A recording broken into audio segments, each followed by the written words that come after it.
Hello and welcome to the final best of two series here on the Dream League Season 13 EU group stages.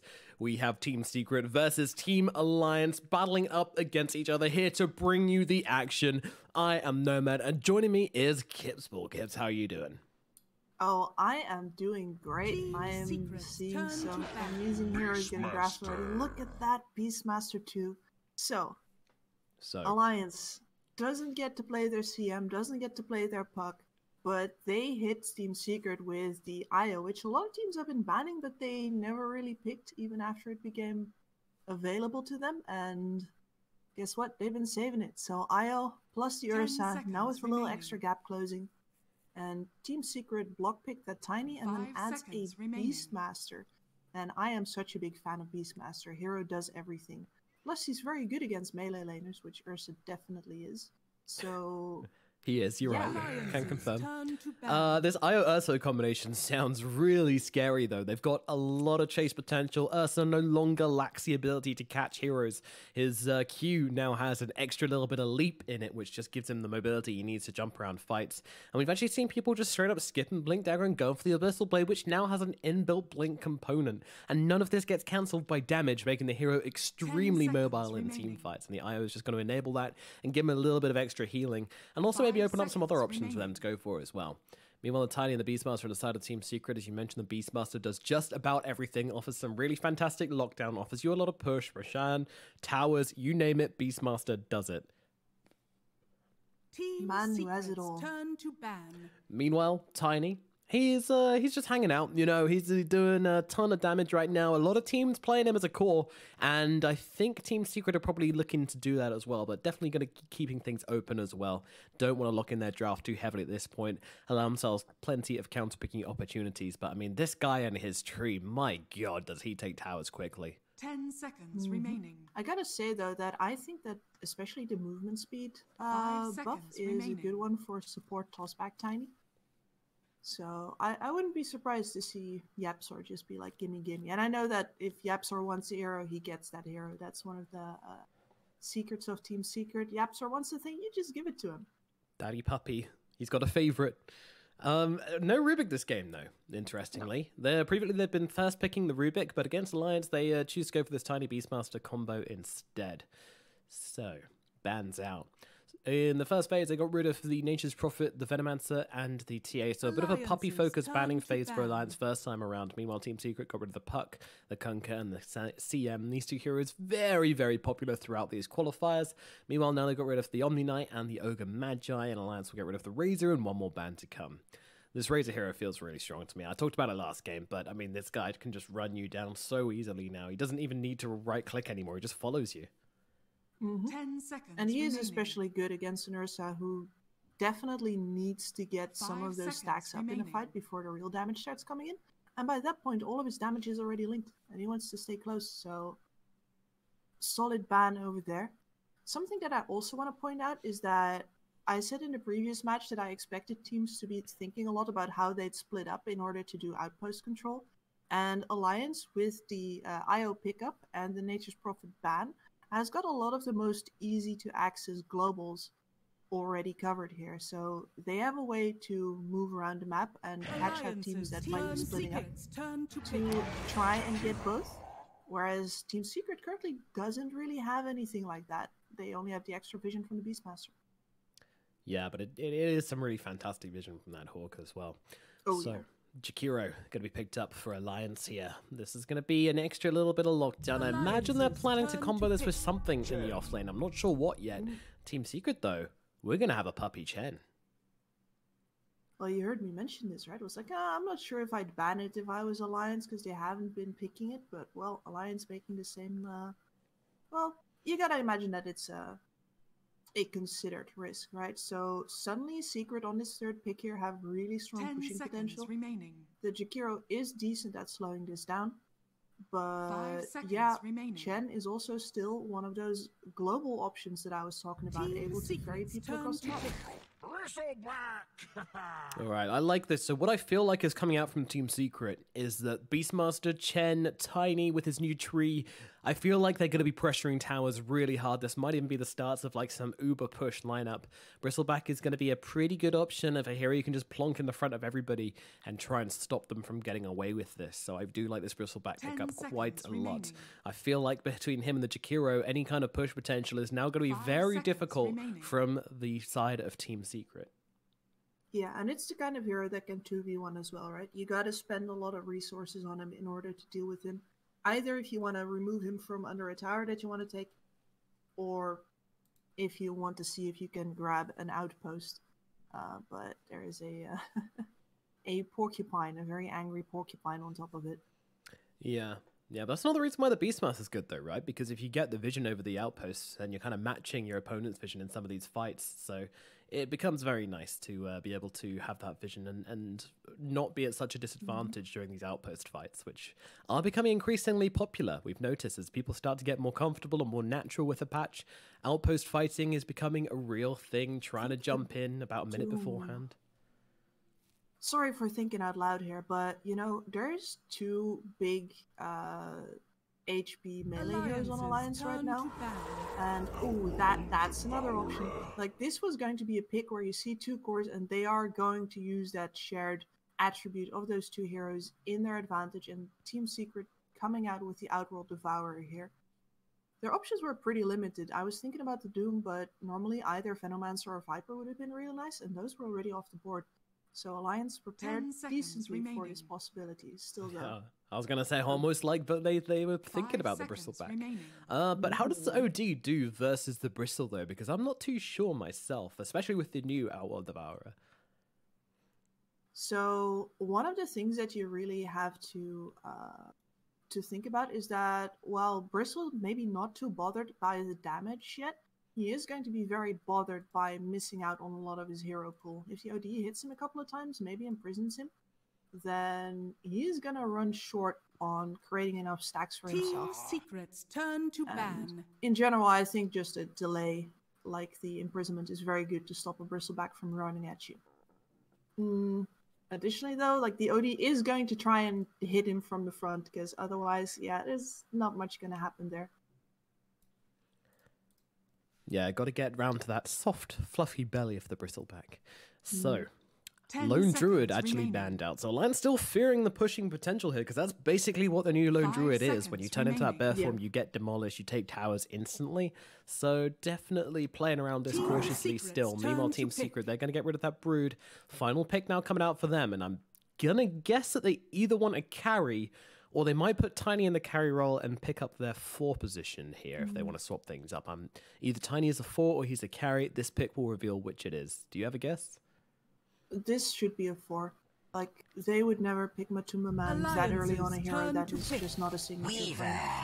And there we go. That one makes a lot more sense. I've seen Matu play this in pubs. He also thinks that unlimited speed on this is pretty ridiculous.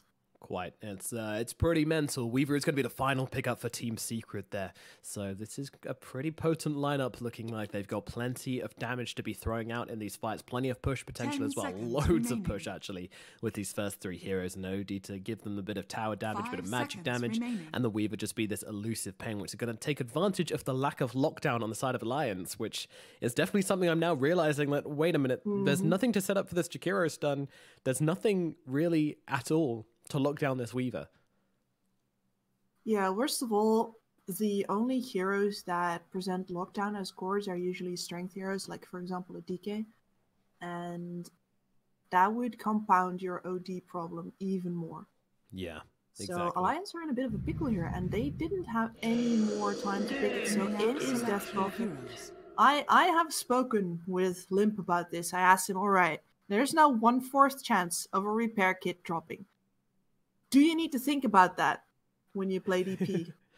And he's like, well, no. It's too low of a chance. You just gotta pick it anyway. And I was like, oh, we'll see about that. But man's putting his money where his mouth is. They got the Death Prophet. They got a silence AoE. Very good against the Weaver. Even if he goes invis, you can still just hit him with that. And, of course, a lot of sustained ranged presence in these team fights where, you know, both the other cores might be getting kited. It's very hard to kite a Death Prophet, except by, you know, going to another screen. 10 Yeah, seconds true. remaining. That's never too easy either, but that is going to round off this Alliance draft, resulting in a lot of AoE damage, a lot of pushing potential from them now as well with that Death Prophet and that Jakiro, and also this Nico Baby Ursa has proven to be incredibly scary. I think the biggest timing in this game we should be looking towards is this Nico Baby Abyssal Blade. When they have that, it's going to give them the lockdown they need to control Amnesia and Matu, most importantly Matu, and give them a way to bring down this Weaver, because he is going to feel a little bit vulnerable once Ursa has that. Is there anything he can do to stop this Abyssal Blade Ursa from just jumping on him and blowing him up when the game goes a little bit later? I mean, I imagine he's going to be forced into that good old Lincoln Sphere build, which is not the most ideal this game. You imagine there's Atos builders on the opposing team. Bristol could get a Halberd, for example, which I think is a good pickup in this game in general. So, yeah. He's going to have to defend himself with that, but he's not going to be happy about it. Alrighty, well, the team's now all picked up. Team Secret versus Alliance getting underway, battling it out for that top spot. Now, if you're having a look at the groups right now, you'll know that both of these teams are set to go to the major qualifier playoffs.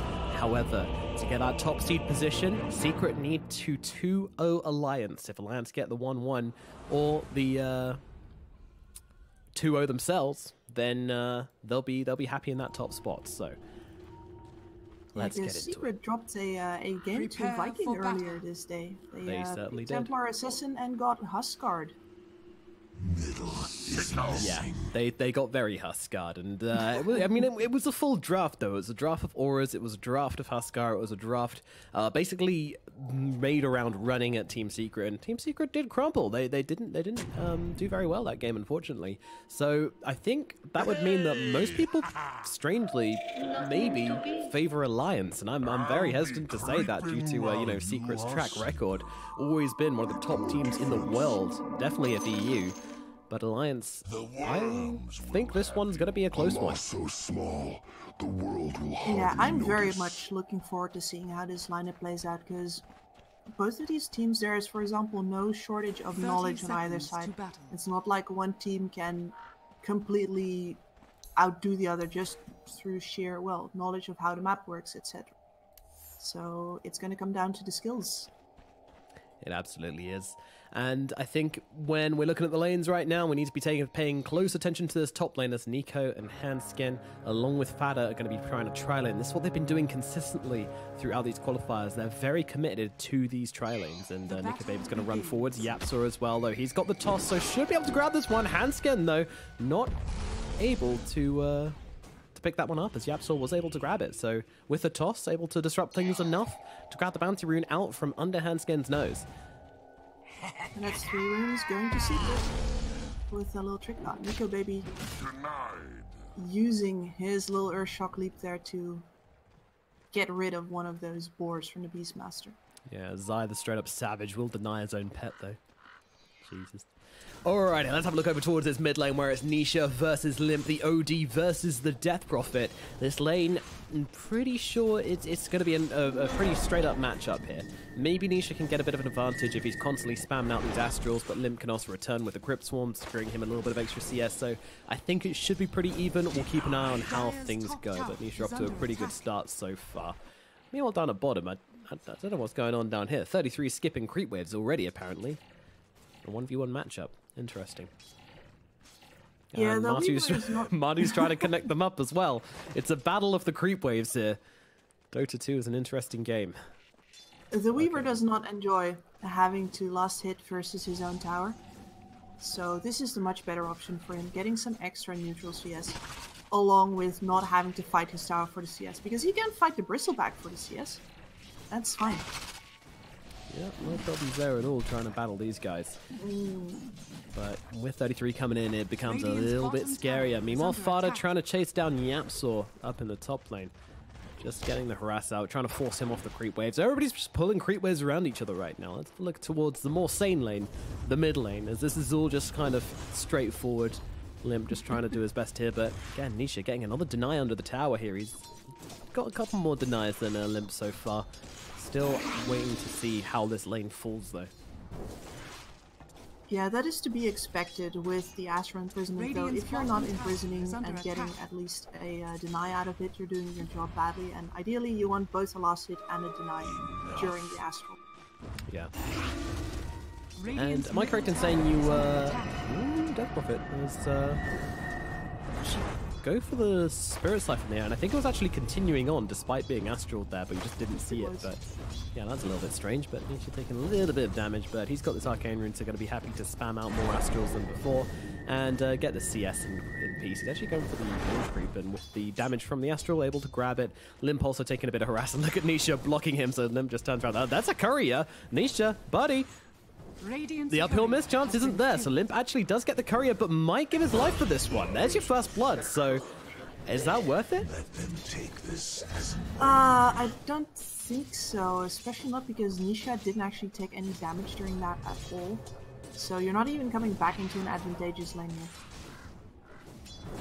Yeah, pretty. Maybe a little bit rough there for them. But what about the gold? I mean, these new couriers, you're never really sure how much gold they're getting. But 34 a hero definitely doesn't seem to add up to the 334 gold which Nisha got for killing Limp. It certainly does not. You're giving, like, maybe in the grand scale, your team gets a little bit more out of it, but the direct matchup is now lost. That's not a good position to be in versus out with the Devourer, but at the same time, there's a lot of pressure on the OD to actually win this mid lane, because now they've taken the AoE off his orb, it means that he can no longer jungle, which means that Nisha has to win their matchups. Well, not win the matchups, but at least be able to farm in these matchups, so doing a good job of that so far. Meanwhile, up in the top lane, the toss is coming in, putting Fada out of position here and trying to follow up. In comes Nico Baby, trying to force them back, and he isn't big enough threat to stop Secret from following through on this kill onto the Jakiro, so he gets away safely. The IO healing him up nicely there, using that new overcharge as well for the extra HP regen. Yeah, the new overcharge is definitely what puts IO back on the table here. Before he was basically ignorable in lane. Like, as long as you didn't hit him, but you just hit his carry, he was a big ball of EXP suck. And now he definitely has something to add, even if the lane is going well. So... Meanwhile, Martu has been relegated to farming under his tower, which isn't where he wants to be. Meanwhile, Nisha getting pretty low here in the middle lane, but with the Astro, will be able to get himself to relative safety and pop that salve right the way back under his tower. Limp doing the same thing as well. Meanwhile, Martu very low on HP just from the creeps. This Weaver is not a tanky hero, and he's just been having to deal with creeps constantly all over him. Meanwhile, the try versus try in the top lane. No kills coming out of here just yet, which is pretty interesting. I don't think either of them have enough lockdown to stop the other team from just walking out. It's basically, if the Tiny doesn't get a toss back, no kills for Secret, and then obviously the other way around as well. Yeah, Yapsol really searching hard for this right now, but has to be careful of overextending. He's not the tankiest hero in the world. Right now, just the threat of his toss back is keeping the entire tri lane back, though. That must feel great.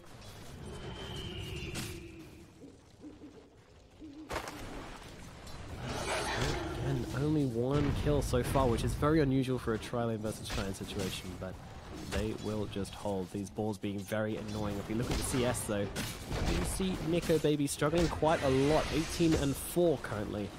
Not where he wants to be on that CS chart.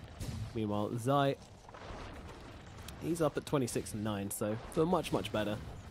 All in all, I'd say this tri-lane is kind of working out pretty well for Secret. They are able to put on enough pressure, but Alliance are surviving up here.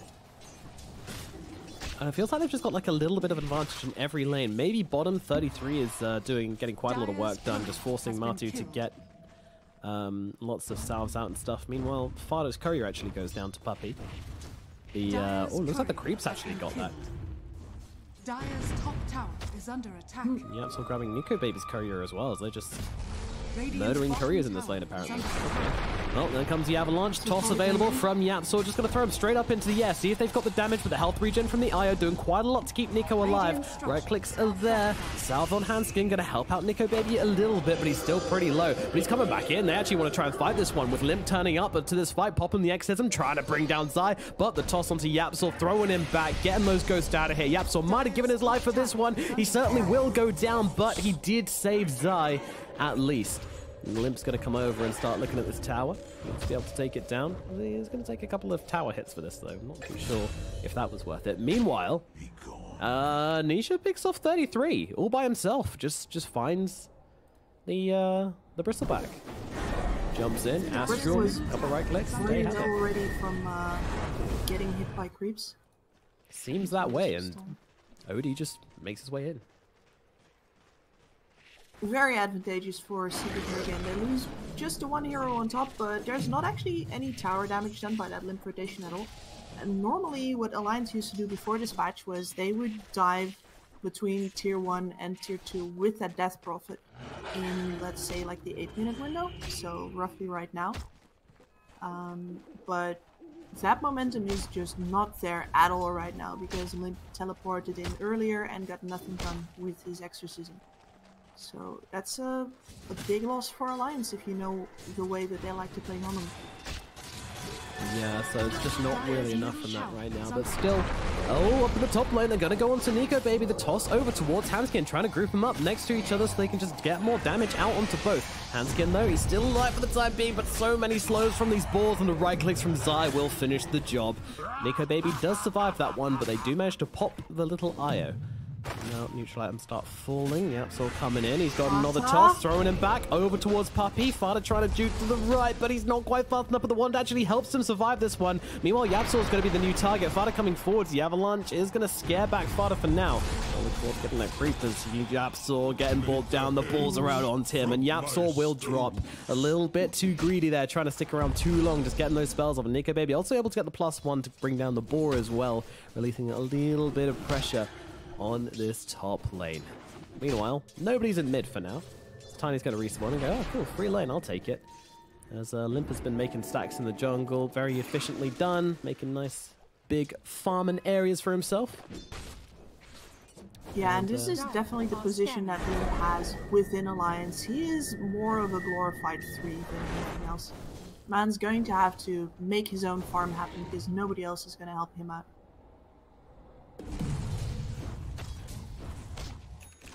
And that is an Iron Talon too, so that's really going to enable this Ursa's transition into the jungle. He's gonna love that. There's stacks all over the place for him as well. Lovely. Yeah, it's pretty nice for him. Iron Talon plus Broom Handle, 2 really good items to have on Nico Baby. He's gonna be loving life. I actually can't wait to see if he does anything early active with this. He's got drums queued up, so he is going to be ready to do that. And Limp gets himself a mango tree as well. Oh boy. These are just all great pickups. Yeah, pretty good, pretty good. There's the mango tree pop down. Yep. Death Prophet's always going to have to spam clarities if she wants to be able to keep her jungle farming up, but this is definitely going to supplement that. Certainly a good replacement. That mango tree going to be a bountiful harvest as Limp gets back towards this middle lane, and it feels very quiet in all lanes except top. Martu and Bristol just chilling out, farming up against each other, not really giving too much trouble to one another. Martu's been able to find an Ironwood tree as well, so that's some nice attributes for the Weaver. Meanwhile, up in the top lane, people seem to have evacuated a little bit. Zai will try and take advantage of this, especially with the catapult wave coming out. They will be wanting to push down this tower. Zai's actually got an Iron Talon of his own and just use it on the catapult. Take it down as quickly as possible. Seems like a good move to me. If you have Jakira, ooh. 33's courier this time going down. Weaver cutting in behind him and grabbing that look like phase boots to me. Zai getting jumped on now. Nico Baby's on top of him, throws down the roar to try and get himself the space to get out of this one. Ice Bath is going to be dodged by Zai, but there's more heroes TPing in. The Weaver is coming. Martu is here to try and back up Zai, turn this one around. Nisha on the front lines as well. And there comes the ultimate from the OD. They bring down 1, they bring down 2. Fada and Hanskin eat the deck. Meanwhile, Nico on the run, but they toss forwards Nisha. He's got the damage. Nico Baby cannot escape from Secret. That's going to be another kill. All 3 dropped in the top lane.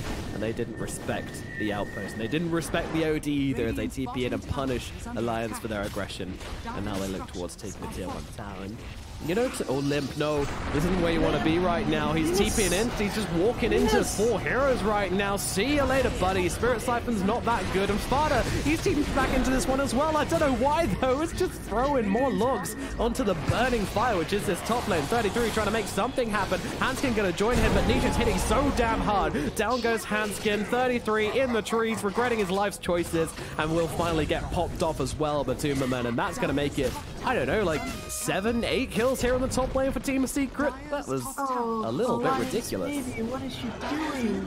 It's under attack. Yeah. It's probably just because the laning stage has been so calm that you kind of think like, alright, sure, the OD has been farming, but it's whatever, right? And you almost forget what happens when he walks in with so much mana pool difference. It's ridiculous how much damage comes out from that ult right now. He deletes 3 heroes, and after that you just gotta cut your losses. Once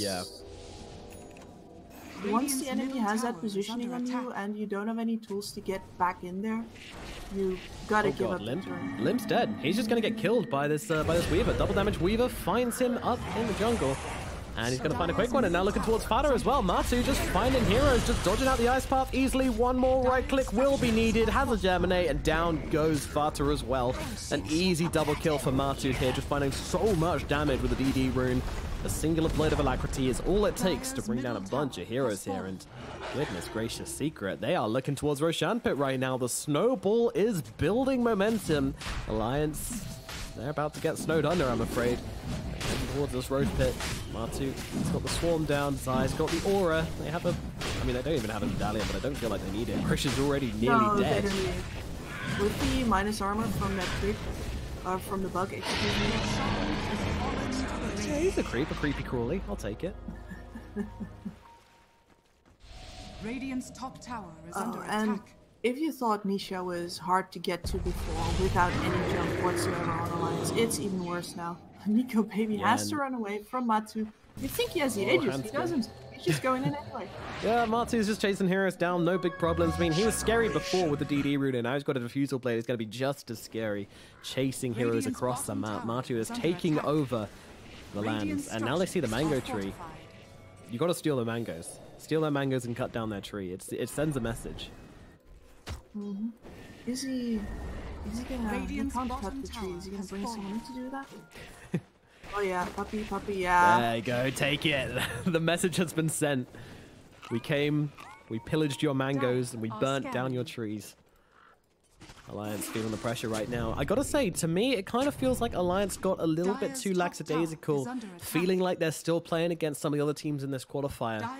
And not to be unfair to the other teams, but they wouldn't have reacted the same way that Secret did to that gank. They would let them run 3 heroes down that top lane, but Secret, they're never going to let that fly. They recognize their timings, they recognize an opportunity to be stronger than their enemies and crush them up in that top lane, and they've just snowballed off that, just getting more and more and more from that one small engagement to the point where it's looking really rough now. He's just in the enemy base. He's up on the high ground, near the base, near the fountain, trying to bring down Fata, and he might actually get this kill. He needs a kill more. Yep, does get it. The dragon does fall, and Matu is now this incredibly scary little bug in between the heroes and their fountain.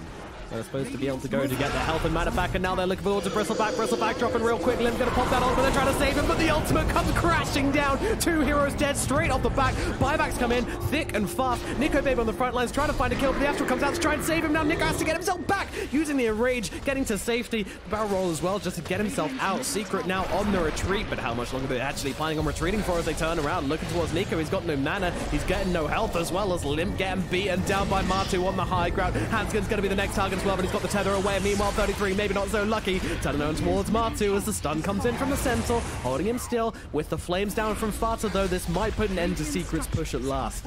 But Jesus, they get so much work done in that time. 3 buybacks forced out of Alliance here, and they're going back in once more. 33 is going to be the next target. Hanskin trying to keep them alive the best he can, using that overload. Meanwhile, Fata coming in from the sides. Limp as well, throwing spells, just trying to throw anything they can at Secret to get them out of their bloody base. And finally it looks like Secret will retreat, and they just GG.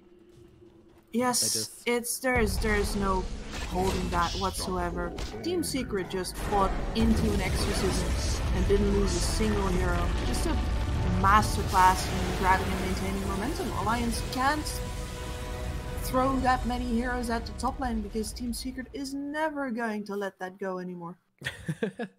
I think I heard some idiots saying at the start of this series, this one's going to be really close. You know, that guy was so wrong. That definitely wasn't me. That was a 16-minute 30 game, 17 kills to 2. Ouch. What happened, Alliance? As I said, I feel like they just got a little bit too lazy, but this was an incredible draft from Team Secret as well.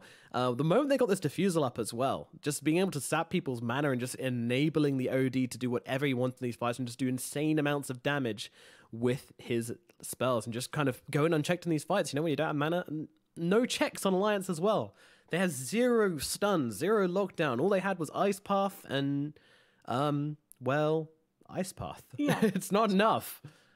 If I'd have to look at it from my perspective, I'd say that the Bristle pick is definitely where that draft goes off the rails, because you're doubling up on a lot of things, which makes for easier counter picks, such as that OD and that Weaver coming in.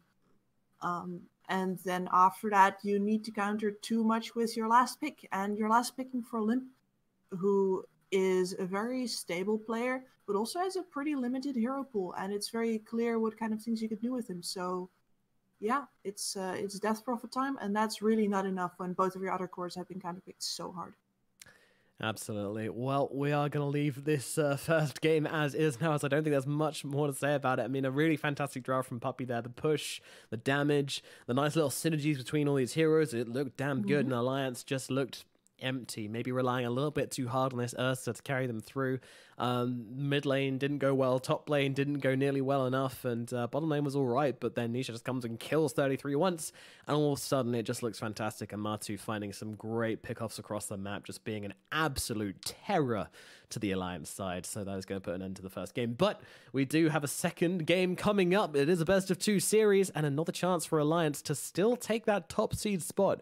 If they manage to draw things out even, then they will have more points, 1 extra win over Team Secret, which will put them as that top spot. But if Team Secret can take it 2-0, then they will take the top seeding spot and play against the second best team in Group A, which obviously makes things a little bit easier.